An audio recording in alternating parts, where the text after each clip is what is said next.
Sirius XM, we are the Heat. What's hot now in R&B and hip hop? Somebody that we've grown rather close to over the past year here at the Heat. You want to take it back to America's Got Talent. You want to take it back to the mixtape game. You want to take it back to the Grammy nomination. I mean, on the one hand, I feel like you've been here forever. On the other hand, I feel like you just got here. Kehlani is here in the building. What's up, sweetheart? What's up, man? How Thank are you you? for all that. I'm great. How are you? Yo, can I tell you how much love you get, like, outside this building and in this building? I'm about to tell on Amber Liz. Yo, my in-studio producer, finding out that, like, we were doing this interview today, freaked out. Totally freaked out. And, like, you get so much love from, like, so many fans. I do. Do you feel like an old soul in the game? Like, it feels like you've been in the game for a minute, but you're just starting to kind of turn the corner? It's a little bit of both. Yeah. On one hand, I have been in the industry, quote unquote, since I was 13 years old. Yes. And on the other hand, I just now dropped a first album. Right. So but I feel like with every kind of project, you get that new artist kind of anxiety and feel it all over again every single time. So yeah, it's a bit of a cool mixture, but I'm very appreciative for all the love I get because I do receive massive amounts of it. So Yeah, thank you. You get crazy, crazy love, especially when you perform. Like, what is it like when you're on stage? Like, who comes over you when you like hit the stage? 'Cause I it's don't know. like I'm a whole nother different- person. Yeah, Yeah, man. yeah. I'm a lot more soft spoken off stage and a lot more I don't know, kind of weird off Yeah. stage. But then something happens. I don't know. But I think it's the energy in the room. It's seeing how your music affects people in person. Because it's one thing to hear, online or people tell oh my God, thank you. Your music was great. You know what I mean? Your music Right. did this for me, like online. But then when you can see it in person and you see it in their eyes and like they're screaming and they know all the words and like they're screaming from the audience, oh my God, this song saved my life or something. It's Right. like, whoa. So all that definitely fuels the fire. So And you can tell it comes from your soul. It comes from somewhere genuine, somewhere real. thank you. You couldn't have worked at Walmart. It just wouldn't have worked out for you. It just wouldn't have. I'd have been the coolest Walmart Yo, you worker would've been ever. the dopest Everybody Walmart would have came to employee. my Walmart. Right. I want to be in Kehlani's line. Like, seriously, no bullshit. Like, seriously. So you're from Oakland, right? Yeah.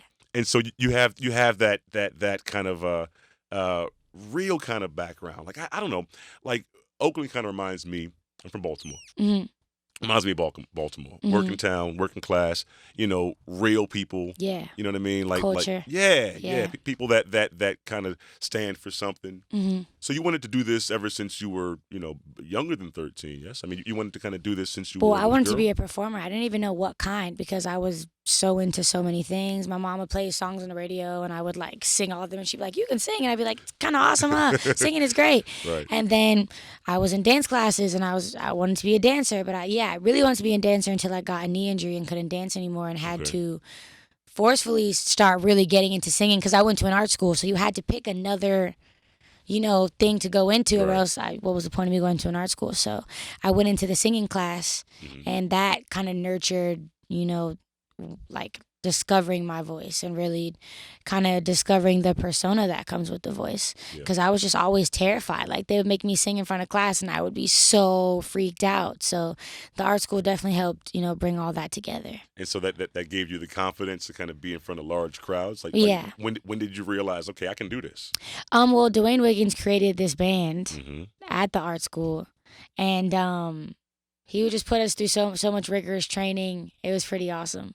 It was on some like old school movie like On some almost on some new edition. yeah, type exactly. ish. No, I was Yeah, just saying yeah, that in there. Like when I watched the movie, that's all I was thinking about was like we had to do all of this. I remember all of this. Like I feel like every old manager kind of had the same formula, but it's what Right. made everyone so great. By the way, Kehlani's, name dropping, you probably felt that name kind of fall off the cliff right there. Dwayne Wiggins of Tony. Yeah, Yes. shout out to him. Oakland stand up. Hey. So he kind of he kind of made you more of a disciplined performer. No, he just brought it out of little scared me because I was terrified, and he Yeah. was like, and it wasn't like a harsh like crazy coaching like how they did the guys on those movies. Right. It was like, Kehlani, like, come on, I know you got it in there. Like, bring it out. Nope, stop, start it over, bring it out. Yeah. Like, So he really helped me find that. Being in a band with 5 other people helped me find that too. You know what I mean? All of us got to boost each other and like help each other, and we were like, come on, we know you, it's in there. Like, so we all got each other to a cool point. We're talking with Kehlani here on the Heat, Sirius XM. And you mentioned your group, Pop Life, yes? Mhm. 5 people? Yeah, it was me and 5 boys, so it's 6 of us. How was that? And did you know in the back of your mind, like, okay, this is a precursor to, me doing my solo thing? Or did you really think, I thought we were gonna be this is together it. forever. This is us. Yeah, if it was up to me, I'd probably still be in a band. Yeah. Just because I love instruments and the vibe of a band, you don't get with anything else. You get to play music with your best friends on a stage every night. You know what I mean? It's awesome. So yeah, I wasn't ever in the back of my head thinking like I have some crazy cool solo career no coming. Beyonce-ish mad scientist kind of strategy happening. You were just Nah, cool, I loved rocking my out. band. Yeah. Yeah. I probably want to do some funny reunion situation in the future. I think it'd be hilarious to do like That's a Pop what's up. Life album. I think that'd be awesome. Any lessons early about the industry, about the game that you were taught in that group? Yeah, more so about when the group broke up. It was because of really bad manager Yeah. contract situations that we. Why is it always like that, Kehlani? Like, it's always like people It's textbook. breaking I don't contracts. know. Right, I don't know. right. I think it's also complicated when it's a bunch of young people involved who not all of us had parents that were involved. Not all of us had parents. You know what I mean? So, and then our parents that weren't involved who didn't know anything about it kind of were just so happy that it was going on. Like it happens for everyone. The parents are like, oh my gosh, we're going to be making some money and my baby's doing what they love to do. Right. Win-win. You know what I mean? Right. So none of them really knew anything. So we didn't know what was going on until, one of us brought it to everyone's attention and we had the meeting and it was like, wow, all this is happening. And then we split up and it wasn't ever any bad blood between the kids. And we still all love each other very much and we're still all friends and still very much support each other. That's dope. They still support you and they still behind you. Yeah, and they're all doing great. Yeah. They're all doing fantastic things. What's your experience been like on America's Got Talent? Like a lot of times, the impression is, hey, I'm on TV, I've made it. You know what I mean? When really the reality is, oh no, I've just started a whole other level of stuff. Yeah. Yeah. I think the best part about that show and what was most detrimental about that show for me was the learning experience behind the scenes of being 15, 16 on a set, learning, okay, punctuality, gotta be on set. This is my set time. These are rehearsals. I can have fun once we're off the show, but we also have to remember that we have rehearsal tomorrow and a taping the next day, so we gotta, monitor ourselves. And this is how you go through vocal training, and this is how you properly talk to people that you're working with, and this is how you do interviews and all those type of things. They still do that. Oh my, you have no idea. like present company excluded.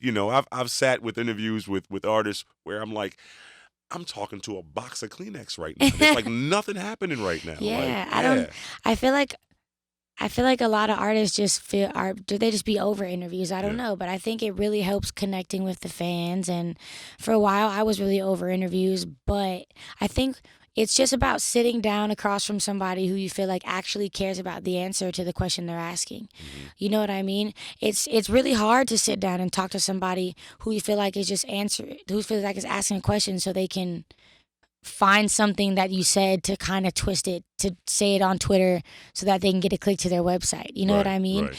And it's frustrating and it's disheartening to an artist to feel like I just said so many cool, important things in this interview and you pick this one, maybe half of a sentence that wasn't even nothing and kind of maybe turned it into something. It's a fear. You know what I mean? So just so you know, we're going to manipulate every single word that you say in this interview. I'm excited. I'm ready for it. Thank you, Sirius. Let's get it. No, we don't do that to you. Kehlani is here on the Heat, Sirius XM. Sweet, Sexy, Savage. Yeah. That's a whole lot. It's a bunch. It's like 3 different personalities happening right there. It's really just one. Is it? Mm-hmm. Talk to me about it. I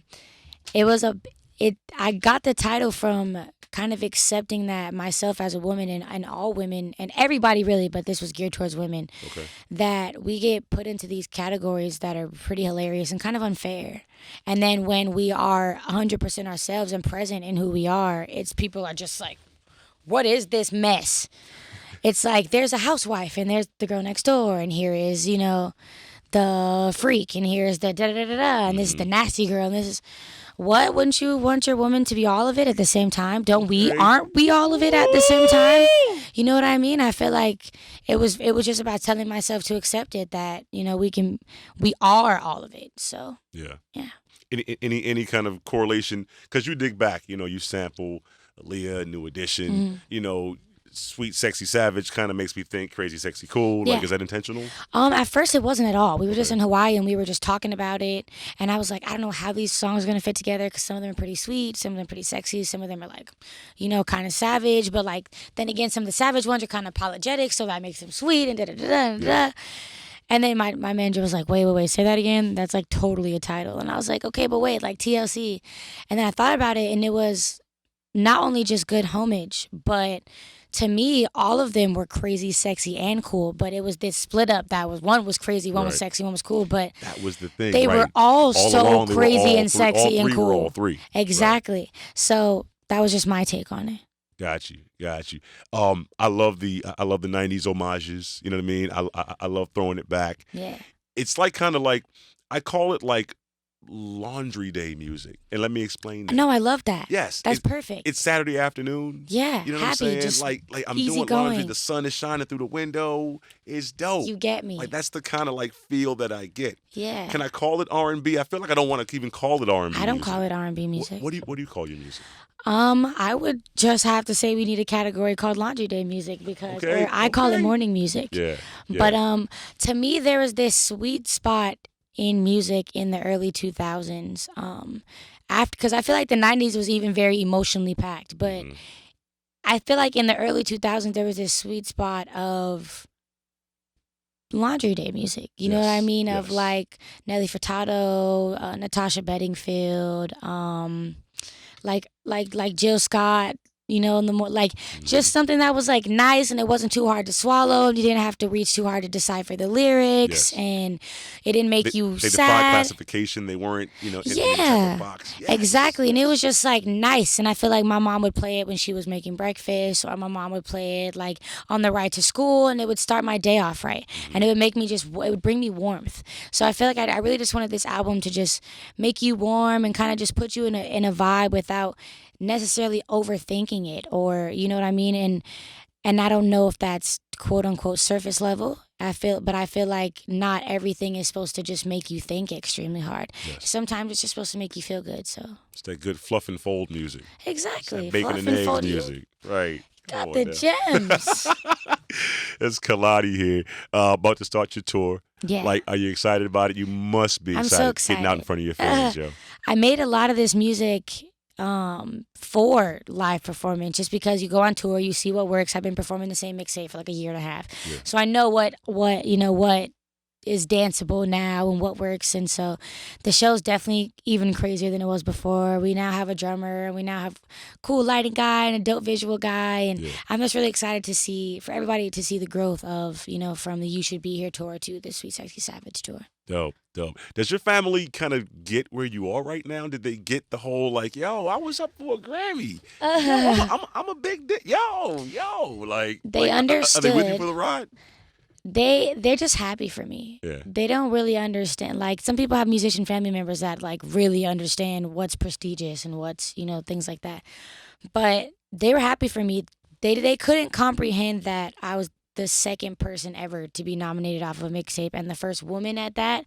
But they could comprehend that I got nominated for a very nice award. Got it. That's what Yeah. they understood. But I was trying to tell them, like, no, this is making history. I was the Yeah. first woman. You know what I mean? So I don't know. Once I explain it deeper to my mom here and there, and she gets it. She's getting there. So she's gonna be excited that I was here. Right. Super excited about this. Right. So I think that the more you do, like, because it's hard to impress, your parents. You know what I Yeah. mean? Like, when I told my mom I was getting the radio, she's like, oh, okay, all right. Okay. good for you, baby. Right, That's that's my cute. mom all the Okay, time. right. That's real nice. You now, happy? now Okay. years later, she's like, can I meet Patty? I'm like, oh yeah. Now you get it. Now you My get auntie do that to me all the time. When you meet Denzel Washington, you tell him Right. you got a fine auntie. I'm like, it. Right. My sister's a big gospel fan. When you meet Shirley Caesar, Mom, I'm not meeting Shirley Caesar. She's not coming here. Trust me, dog. That's not happening. So yeah, I get it. I get it. That's amazing. I get it. Yeah, my mom's is like tanking like Genuine and stuff. She loves him. Oh, see, the '90s is where you get it from. I got it now. She's a jammer. I got it now. So when the album's out, what's next? I love Distraction, by the way. Thank you. We've had your back here for a minute. Thank you. Yeah, you have. Thank You've been you. playing Crazy, great record, and even beyond that, we're playing Distraction. The video is dope. Thank you. You're doing a lot in the video. I love it. What's next for you? Like I told you, it seems like you just got here, but you've been here forever. Like, what do you do from this point? Like, the album's out, the album's dope. Like, thank you. mhm. I'm really just trying to take it easy, just because I know what really matters to me and what I really want to accomplish, and what my definition of success is. And in my mind, I'm already successful. And I want to just keep on that path of staying healthy and staying happy and staying in a good place. And I want to just keep making good music, and I want to keep touring and things like that. I don't really have any gigantic, ridiculous goals. Just besides keeping on a pretty steady path of Yeah. just living and enjoying each day and taking it a day at a time. Be a So light. Be a light. Like Yeah. I get that kind of energy from you in the studio. You're a light to your fans. What would you like to say to your fans? Like they're listening. They're following you. What type of example do you want to set? I guess for your fan base and how you carry yourself, how you live your life. I just want people to eliminate comparison to what kind of this world projects as perfect. I think the element that I bring to my fans, I guess, is just trying to really get people to understand that none of us are perfect and that all of us are going through things and all of us have different things that we have to work on, and that's okay. Whether that's physical, mental, spiritual, whichever. I just think that so many problems are caused, self-esteem issues and conflict issues between people, and all that stuff happens, and our happiness is so affected because we're consistently comparing it to some invisible thing that doesn't exist. Yeah.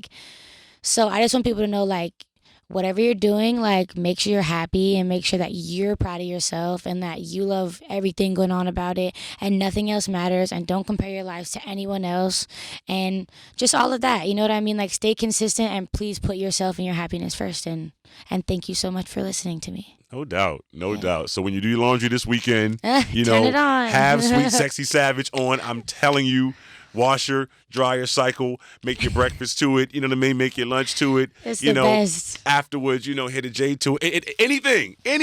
It just covers all bases. I'm just saying. Thank you so much. Continued success to you, Thank Kehlani. you. Seriously, it was a bright spot in this day talking to you. Thank you. I appreciate it. Album's out now, and of course, we will continue to have you back.